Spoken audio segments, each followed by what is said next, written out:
I just spilled full cup of coffee on my wall and I fucked up and made mess.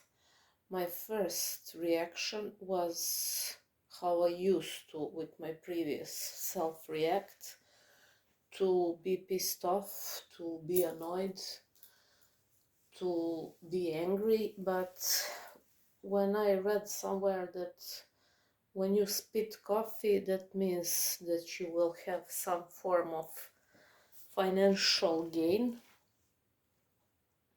I now have different approach to spitting coffee. So I'm mentioning this as a beautiful example of how you should approach to everything in life, because it's always for the highest purpose and for the reason. Today is March 24th, and when I was 90 years old, back in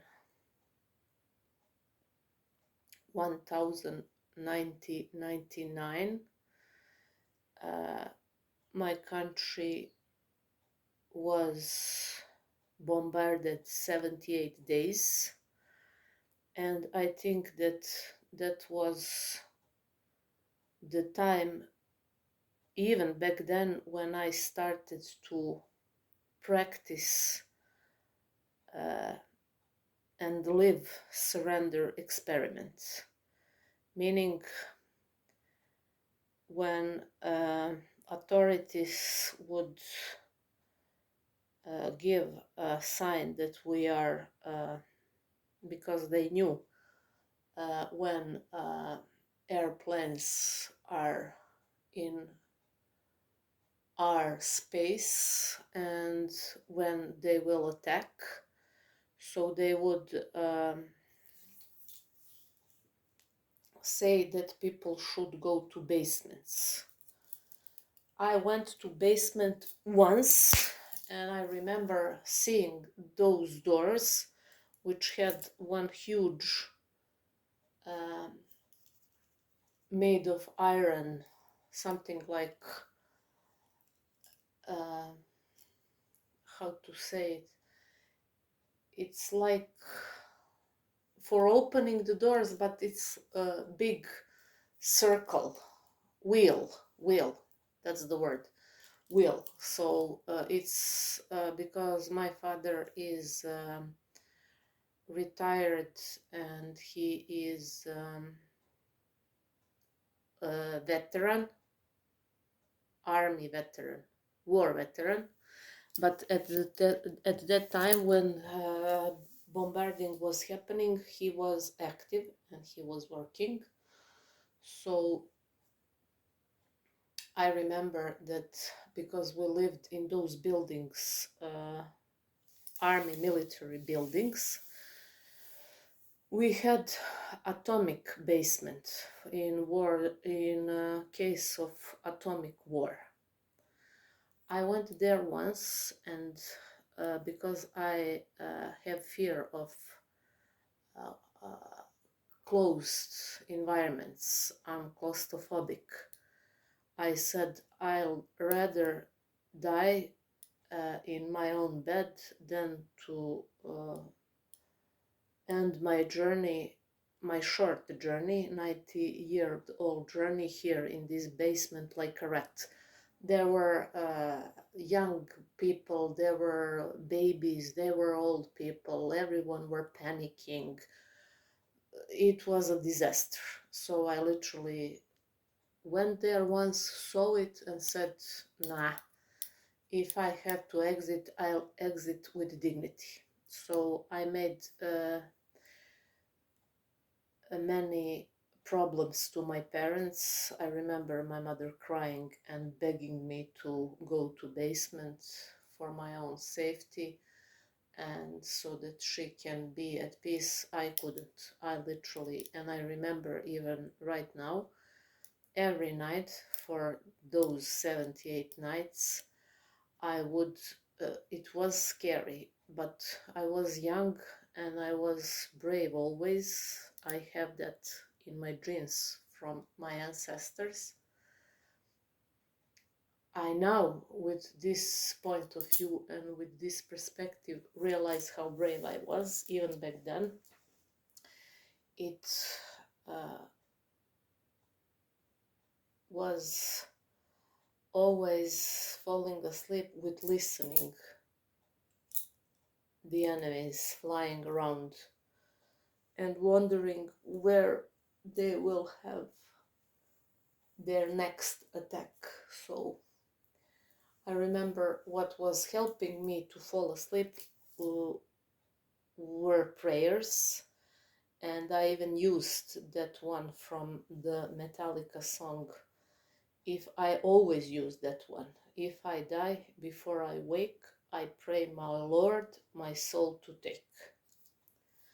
That was the beginning of my surrender experiments, and I practice that even now. That's why I repeat whatever is happening. As an example, with me spitting this coffee this morning, previous version of me would immediately be pissed off, angry, and so on and so forth. What am I doing with being angry? Nothing. That happened. So me being angry about it just means that I have to clean the mess, and I'm pissed and I'm angry. That's like drinking poison and changing nothing. So one of the reasons why I went through all health challenges and to near-death experiences was that that kind of behavior was my normal behavior, previous normal behavior. I was someone who was easily pissed off, easily out of control. I was someone who, as people would say, I was someone who was easily triggered and easily losing their shit, so to speak. But when I decided that I no longer want to feel, act, and behave as I used to feel, act, and behave, in order to protect my health and to protect my well-being, everything changed.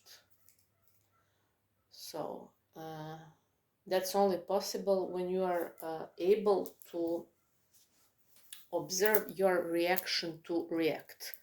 That's the changing point, because as long as you are not aware of your reactions, that means that you are still in the previous patterns and that you are still on your autopilot, on your old self version.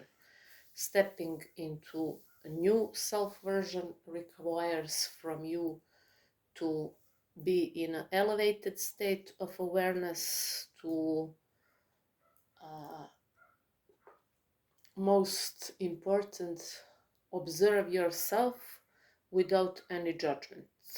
Everyone says that that's the highest form of intelligence, being able to observe yourself without any judgments, accepting yourself just the way you are, meaning all your good and your bad qualities, being at peace with them, because God made you perfect and you are God's highest form of creation, just as you are.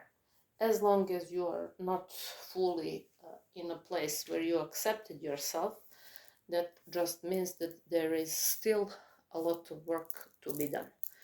You will not be able to accept others either before you accepted fully yourself. It's impossible. And as long as you are judging others, that just means that you're still judging some parts of yourself.